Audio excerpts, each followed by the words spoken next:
आज माननीय केंद्र गृह एवं समवाय मंत्री श्री अमित शाह आज ओडिशा ग्रस्त करिसंती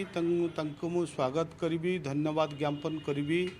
जे ओडिशार वर्तमान आमर जो रही कोऑपरेटिव अंडर ओम्फेड अधीन श्वेत क्रांति 2.0 जो कार्यक्रम जोगदेवे एथिरे विशेष करी समवाय क्षेत्र को केमती अधिक शक्तिशाली करने सहित नूतन दुग्ध विप्लवर भित्ति स्थापन करा जिवो। ओडिशा रे अधिक रु अधिक दुग्ध केमती उत्पादन हो पारिबो। अधिक एटी जो ओम्फेड अंडर रे कोऑपरेटिव अंडर रे अधिक ग्रामांचल रे कोऑपरेटिव गठन हबो। देखंतु समवाय गठन हेले ग्रामांचल लोक मानक भितरे सचेतन एवं भागीदारी रो सुजोग रहिबो, जहा फल कि आम अधिका जो आमर लक्ष्य रही विकसित ओडिशा विकसित भारतर जो स्वप्न साकार हम से ओडिशा को अधिक गुरुत्व दौरान माननीय आमर प्रधानमंत्री श्रीयुक्त नरेंद्र मोदी एवं अमित शाह सबुबले आपण डबल इंजिन सरकार देखिए जे आमर जो वर्तमान ओडिशा को किभली भाव में प्राधान्य दौरान एवं आकु मध्य एई जो आमर जो स्वप्न रही विकसित ओडिशा 2036 ताकु मध्य पूरण करने आमर विजनरी डॉक्यूमेंट प्रस्तुत आमर माननीय मुख्यमंत्री श्रीयुक्त मोहन चरण माझी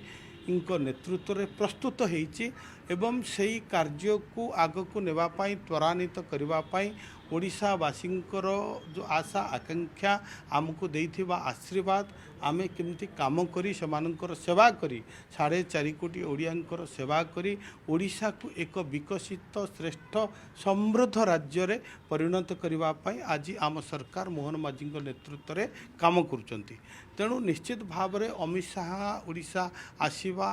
एक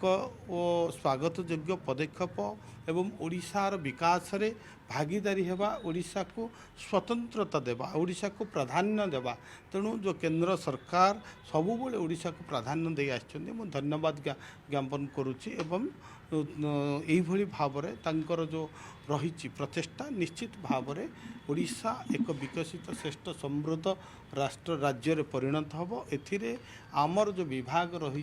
दुग्ध उत्पादन क्षेत्र में ओम्फेड आग को जीव चाषी माने ओडिशार जो माने ओम्फेड को दुग्ध दौरान से समस्त को आम कोऑपरेटिव माध्यम केमती जोड़िबा सेमानकर आय को मध्य वृद्धि करवा एवं तांको जो सरकार विभिन्न सहयोग रही आज से सहयोग मध्य आम प्रदान करने चेष्टा करुचे। जपरी मुख्यमंत्री कामधेनु योजना रे अधिक रु अधिक गाई दिया जाउची लोक मानकु चाषी मानकु एवं तांको जो इंटीग्रेटेड फार्मिंग करने चाष सहित मिश्रित चाष बा आमर जोटा कहवा छेली कुकुड़ा मत्स्य चाष गोपालन यही दिगरे मध्य आज सरकार प्रोत्साहन देवा सहित से सहयोग करुछन्ते जाफल ग्रामांचल कृषि कृषकर विकास सहित ग्रामांचल अर्थनीतिक विकास हम एवं प्रिय प्रधानमंत्री मुख्यमंत्री जो स्वप्न रही निश्चित भाव में सफल हम। ओडिशा एक विकसित श्रेष्ठ राज्य रे समृद्ध राज्य रे परिणत हम। भारतर मध्य जो संकल्प प्रधानमंत्री विकसित भारत निश्चित रूप से आशा आकांक्षा पूर्ण हो। धन्यवाद।